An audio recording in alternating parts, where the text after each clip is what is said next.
ងដដែលតែអូនលែងនៅក្បែរ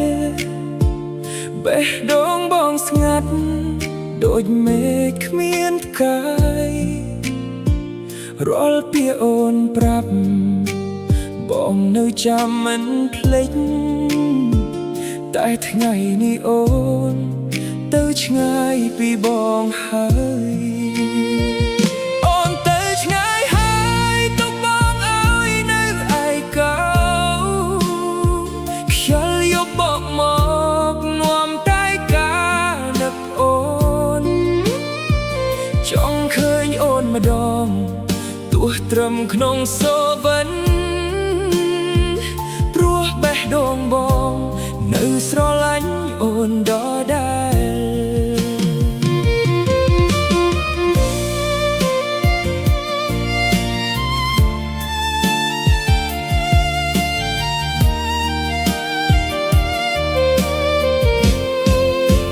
ផ្លូវដែលធ្លាប់ដើរថ្ងៃនេះបងដើរម្នាក់ឯ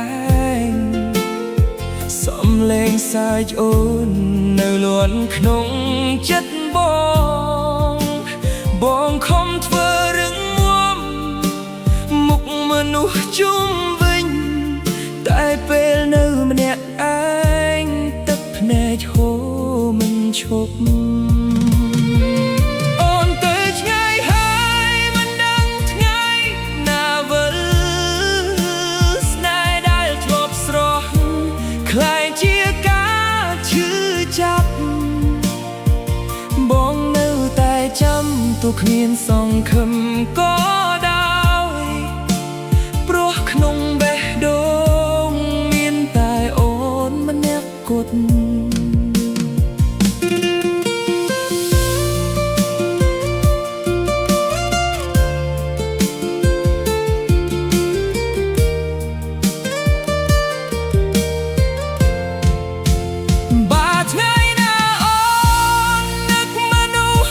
ធ្លាប់ស្មោសូមចាំថាបងមិនធ្លាប់ភ្លេចអូនទេទោះពេលវេលានាំអូនទៅឆ្ងាយតែស្នេហ៍ក្នុងចិត្តបងមិនប្រែឡើយអូនទៅឆ្ងាយហើយតែបងនៅតែដឹងរាល់យប់មុនគេងបងនៅហៅឈ្មោះអូនបើអាចជួបវិញសូមកុំចាកទៅទៀតព្រោះបេះដូងបងឈឺពេលគ្មានអូន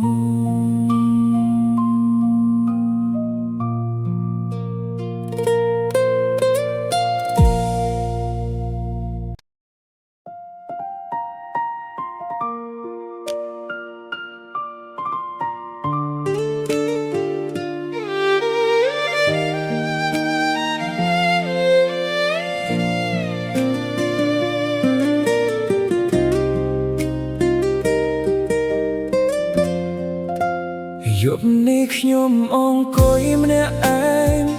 នឹកពាក្យម៉ែធ្លាប់ដាស់តឿនតែថ្ងៃនោះកូនមិនស្ដាប់ទៅថ្ងៃនេះសល់តែវិបដីសារី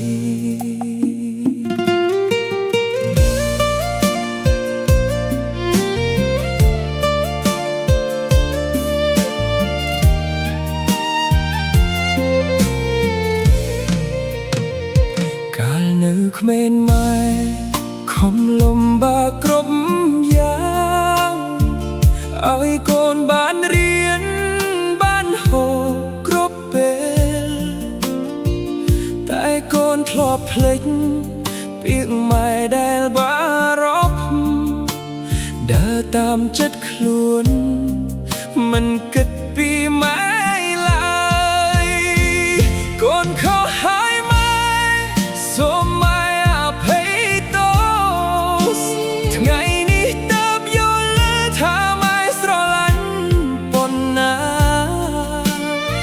ភ្នែកម៉ែហូរព្រោះកូនមិនល្អ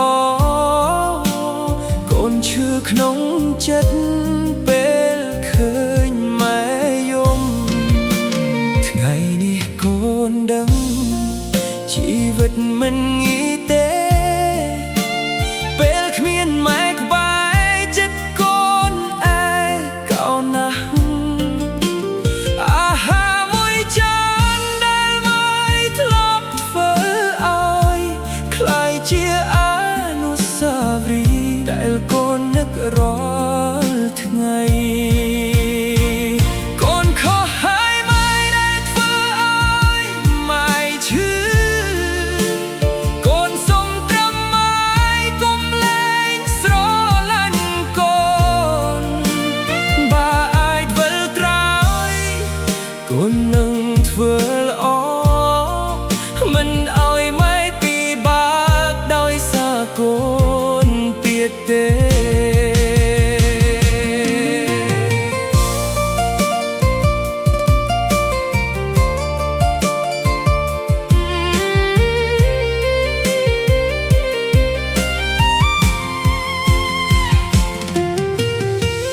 ថ្ងៃនេះកូនធំដឹងក្តីហើយ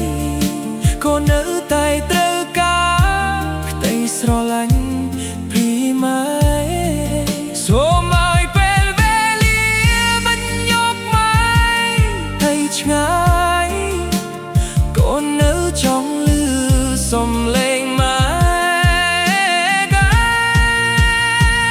កូនខុសហើយម៉ែពីពីចេញពីចិត្តកូនស្រឡាញ់ម៉ែและសូវ័យទាំងអស់ទោះកូនភ្លាប់ខុសសូមម៉ែកុំបោះបង់ព្រោះក្នុងជីវិតនេះម៉ែជានោះសំខាន់បំផុត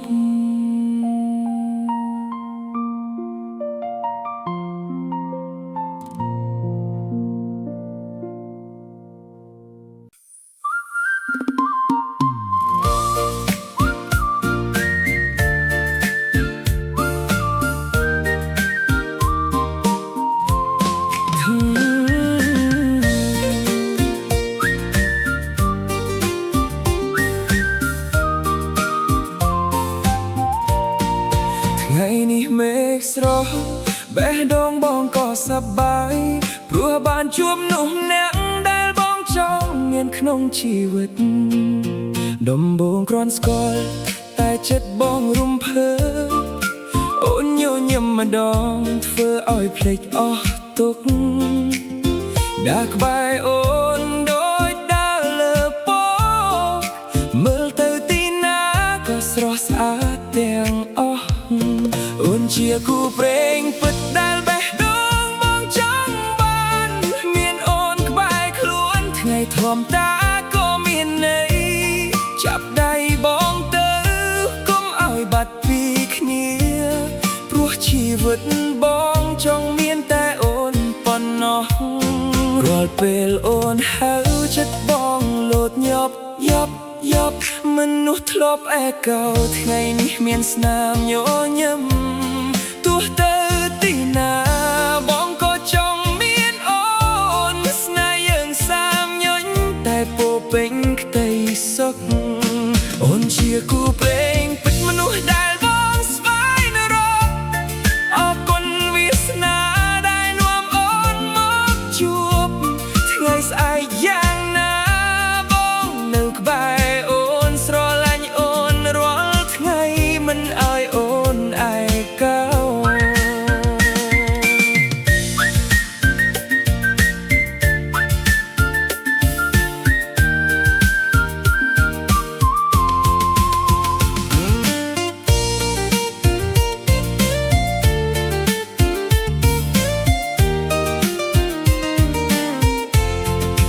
ថ្ងៃណាយើងមានផ្ទះតូចមួយបងចង់ឃើញអូនញញឹមរាល់ព្រឹកថ្ងៃរស់នៅជាមួយគ្នាមួយថ្ងៃលើកលែមេស្នេហ៍ដែលបងមានគឺមានតែអូនម្នាក់អូនជាគូព្រេងពិតណែបេះដូងបងរងចាំជីវិតនេះសុខពេ